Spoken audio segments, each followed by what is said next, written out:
আসসালামু আলাইকুম everyone, welcome back to my channel. আজকে আমি আপনাদের মাঝে মজাদার একটা চিপস রেসিপি নিয়ে হাজির হয়ে গেলাম।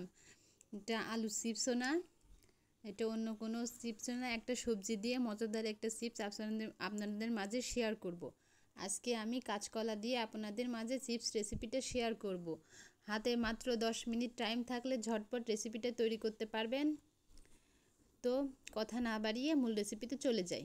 আমি 2টা কাঁচকলা নিয়েছি, নিয়ে আমি দুই পাশ থেকে কেটে সাইজ করে নিব।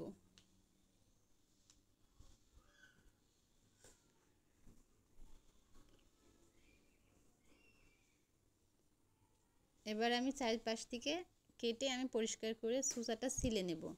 দেখুন আমি চুচাটা ছিলে নিয়েছি। আপনারা চাইলে বটি দিয়েও এটা পাতলা পাতলা করে কাটতে পারবেন, কিন্তু বটি দিয়ে কাটলে পারে এটা কালো হয়ে যাবে, ছুরি দিয়ে কাটলে এটা কালো হবে না।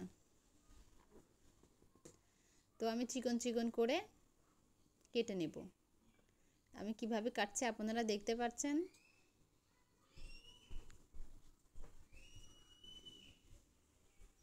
এভাবে করে কেটে নেব আমি।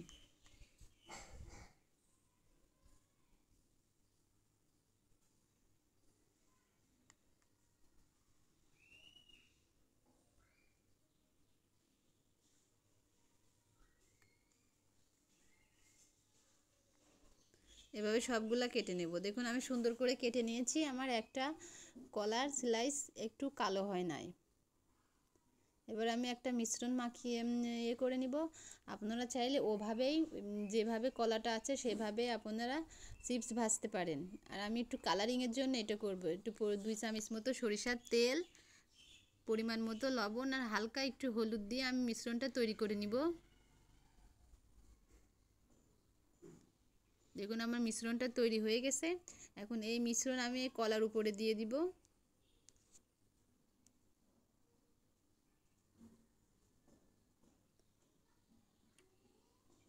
দিয়ে দিয়েছে, সুন্দর করে আমি মিশিয়ে নিব।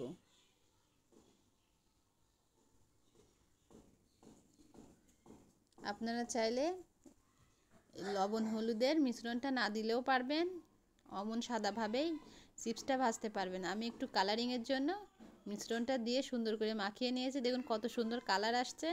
তো এবার আমি পরিমাণ মতো তেল দিয়ে আমি তেলটা গরম করে নিয়েছি। তেলটা ভালো করে গরম করে নিতে হবে। তবে দেখুন আমি এক একটা করে ছেড়ে দিব। দেখুন ছেড়ে দেওয়ার সঙ্গে সঙ্গে তেলের উপরে ভেসে উঠছে।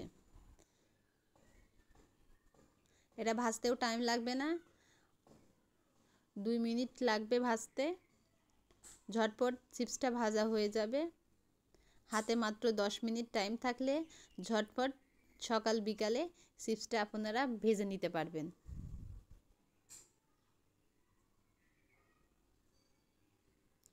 এখন আমার চিপসগুলো কত সুন্দর করে ভাজা হচ্ছে।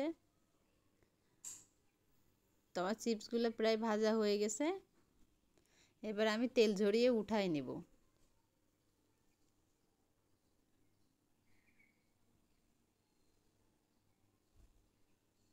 তো দেখুন আমার চিপসগুলো ভাজা হয়ে গেছে, আর কত সুন্দর হয়েছে, আর অনেক মচমচা হয়েছে। আপনারা অবশ্যই ট্রাই করে দেখবেন। যে কাঁচকলা চিপস অনেক মজাদার, এটা আপনারা ট্রাই করে দেবেন। বাচ্চারা অনেক পছন্দ করবে, খুশি হয়ে খাবে।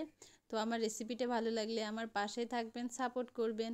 এমন নিত্য নতুন রেসিপি নিয়ে আবার আপনাদের মাঝে আমি হাজির হয়ে যাব। ধন্যবাদ বন্ধুরা, আল্লাহ হাফেজ।